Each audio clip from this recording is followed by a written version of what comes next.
I'm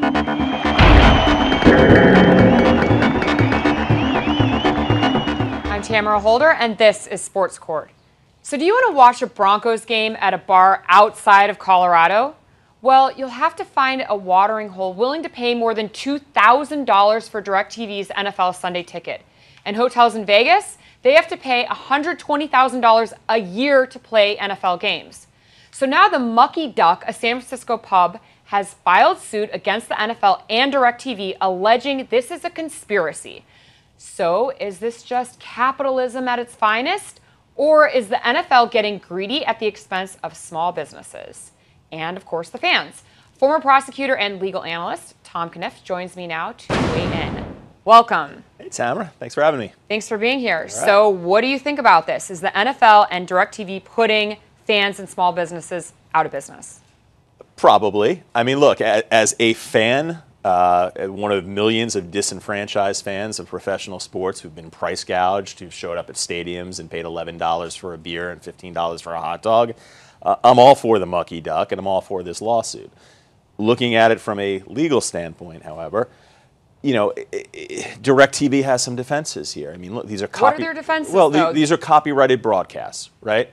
You know, there's a new book out by Harper Lee that's getting sensationalized, right? Right. One publishing company owns that book. One publishing company has the right to distribute it.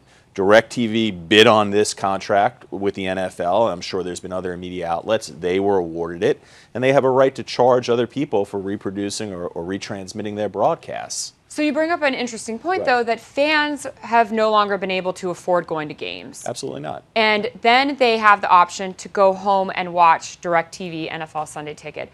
But now they are, you know, they are saying only DirecTV brings you every play out of every out-of-market game every Sunday. So to the monopoly aspect, if you want to watch it, it has to be only DirecTV. But look, that's true of every major television network. I mean, only one network brings you the Country Music Awards. Only one network back in the 80s showed Dallas, the biggest television show in recent history, right? I mean, you know, when you're dealing with copyrighted material, which for better or worse is what a professional sports broadcast is, there's always going to be one network that's going to bid on the right to have it, and one network that's going to successfully bid and retransmit it and hopefully make a profit. Now, are the profits they're making obscene? Absolutely, but making obscene profit is not illegal in our system. Right, but you have fans, and the NFL claims that they are so pro-America, and you know, they were not for profit for so long until they just were forced to give it up for fiscal year 2016. But I want to point out to what some of the fans have said online. We dropped DirecTV because having the NFL Sunday Ticket became too much to justify. So we do it the American way. I pay for a cab to take my wife and I about 3 miles to our favorite saloon, watch the games with our friends. The price for the food and hangover are nearly the same as eating, drinking in our house. Factor in additional income and losses from the gambling season, less the hassle of not having to clean up. I'm fine with dropping DirecTV. Listen, I agree with everything this guy's saying. I mean, you know, these are commentaries on the corporatization of professional sports, which is, I find personally, grotesque. I think millions of other Americans do. It's greedy, it's piggish, it's very profitable, but none of those things are illegal.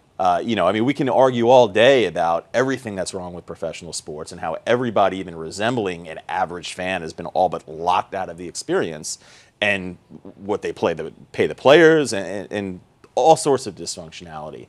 But again, the issue here is, does that amount to a monopoly? Is it a violation of the Sherman Antitrust Act? That's a much different burden.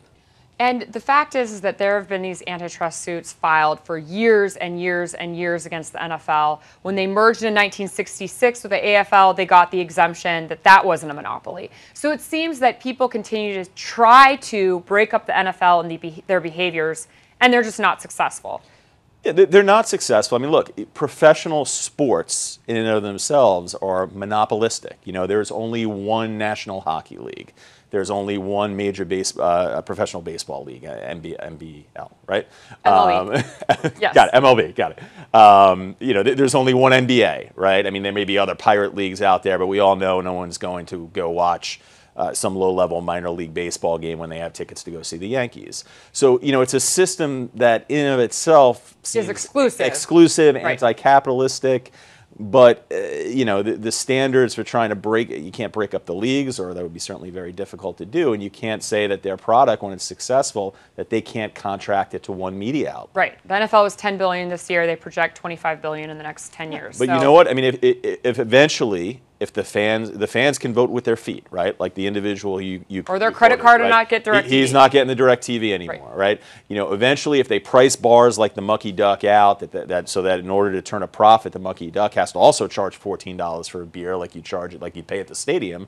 You know, fans are probably going to stop going to the bar to have that experience. Eventually, DirecTV is going to have to lower their prices or give up their contract, and you know, that's some version of the invisible hand of the free market. But it's not pretty. Well, we'll see what happens. It seems like they're out of control with their prices, I but agree the fans decide, No, it's and the fans viewers. decide. And unfortunately, corporate America decides, and that's part of the problem. Well, we'll see what happens. And thank you so much for joining us. Thanks, Tamara.